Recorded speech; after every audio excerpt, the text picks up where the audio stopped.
Good morning friends, मैं सुनीता कुमारी आपका स्वागत करती हूँ। और आज का जो टॉपिक है क्वांटम मैकेनिक्स पेपर में, BSc part third year physics के क्वांटम मैकेनिक्स पेपर में जो आज का टॉपिक है वो है application of Heisenberg's uncertainty principle. Heisenberg के अनिश्चितता सिद्धांत के अनुप्रयोग हम पढ़ रहे थे। तो फर्स्ट अनुप्रयोग हमने देख लिया था कि नाभिक में इलेक्ट्रॉनों का अनिश्चितत्व होता है, और हम सेकंड जो एप्लीकेशन देखेंगे वो ये हैं कि ground state energy of hydrogen atom, कि हाइड्रोजन परमाणु की मूल स्तर की ऊर्जा कितनी होती है। ये अनसर्टेनिटी प्रिंसिपल के अनुप्रयोग से हम निकालेंगे। तो मान लेते हैं कि हाइड्रोजन परमाणु के मूल अवस्था में इलेक्ट्रॉनों की स्थिति r दूरी तक की अनिश्चितता है, यानी जो प्रोटॉन को केंद्र मानते हुए ये एटम है और इस एटम में ये नाभिक है, इसको केंद्र मानते हुए r त्रिज्या का एक गोला खींचते हैं और इस गोले में इलेक्ट्रॉन रहता है। तो इलेक्ट्रॉन की स्थिति में जो अनिश्चितता है वो इसकी त्रिज्या के बराबर हो जाएगी, डेल्टा एक्स बराबर r। चूँकि इलेक्ट्रॉन के संवेग में अनिश्चितता h क्रॉस r के कोटि की है, और अनिश्चितता का सिद्धांत क्या है, delta x delta p x greater than equal to h cross by 2, यानी कि इसके संवेग में जो अनिश्चितता है वो h cross pi delta x का मान रखें तो जो p है डेल्टा p बराबर हो जाएगा h क्रॉस बाई r।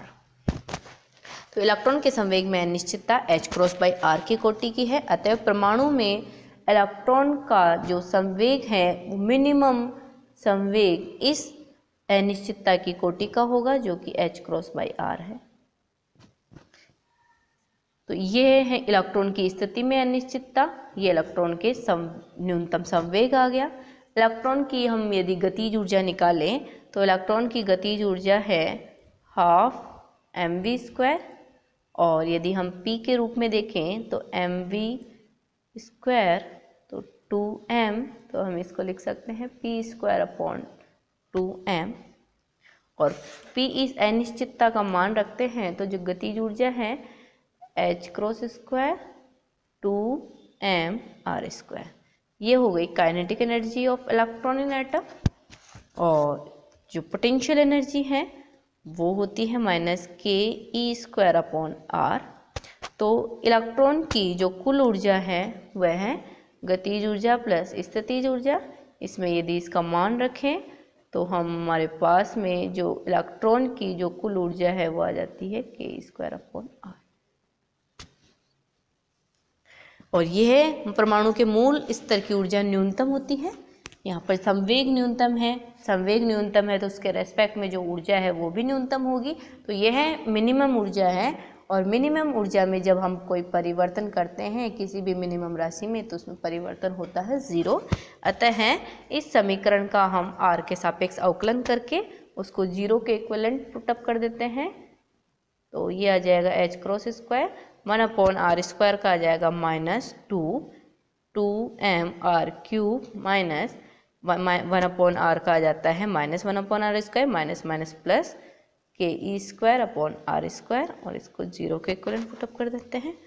तो यहाँ से ke²/r² बराबर 2 से 2 कैंसिल आउट, उधर चला गया तो ये प्लस हो गया mr³।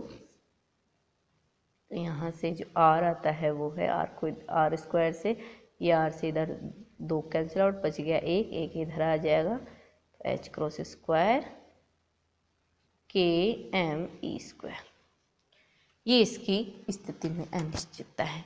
इस स्थिति में अनिश्चितता को a0 के इक्विवेलेंट इसको कैलकुलेट किया गया तो ये 0.53 एंगस्ट्रॉम के बराबर आता है, यानी कि इलेक्ट्रॉन की स्थिति में अनिश्चितता एंगस्ट्रॉम की कोटि की है। अब हम हाइड्रोजन परमाणु की एनर्जी का मान निकालना चाहें कि उसकी ऊर्जा का मान कितना होगा, तो ऊर्जा का मान निकालने के लिए हाइड्रोजन परमाणु की जो मिनिमम एनर्जी है वो होगी h cross square 2m a0² minus ke² a0²। ये ग्राउंड स्टेट एनर्जी।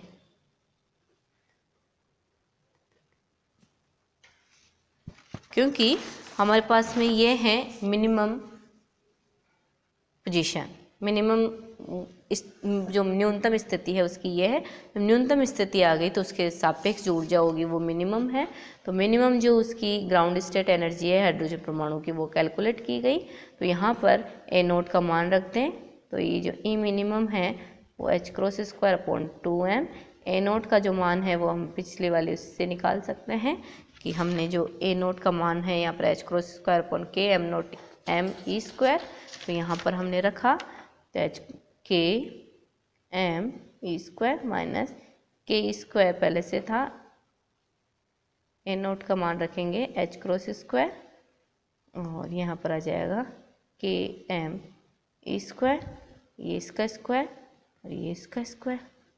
तो ये ई मिनिमम बराबर हो जाएगा h×2 से कैंसिल आउट हो जाएगा और यहाँ पर हम एक m से एक m कैंसिल कर सकते हैं। तो ये k² m² E4 हो जाएगा और ये 2 आ जाएगा और ये h×2 आ जाएगा माइनस यहाँ पर भी हम लिख सकते हैं m² E4 h×2।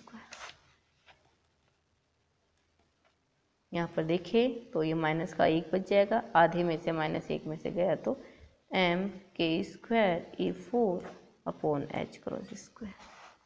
अब इसमें मान रखा, इसमें k का मान रख दिया, k बराबर होता है 1/4πε0। m का मान रख दिया, a का मान रख दिया, h का मान रख दिया। तो जो ई मिनिमम है वो ई मिनिमम आता है -13.6 इलेक्ट्रॉन वोल्ट। इसी प्रकार अनिश्चितता सिद्धांत से हाइड्रोजन परमाणु के मूल स्तर की ऊर्जा का आकलन करें तब भी उसका न्यूनतम मान जो है वो आता है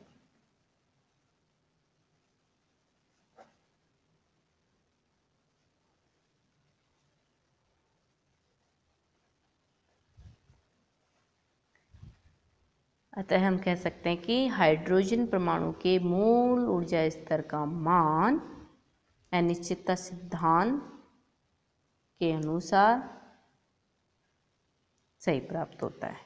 ये मिनिमम का ऋणात्मक मान परमाणु के स्थायित्व को दर्शाता है।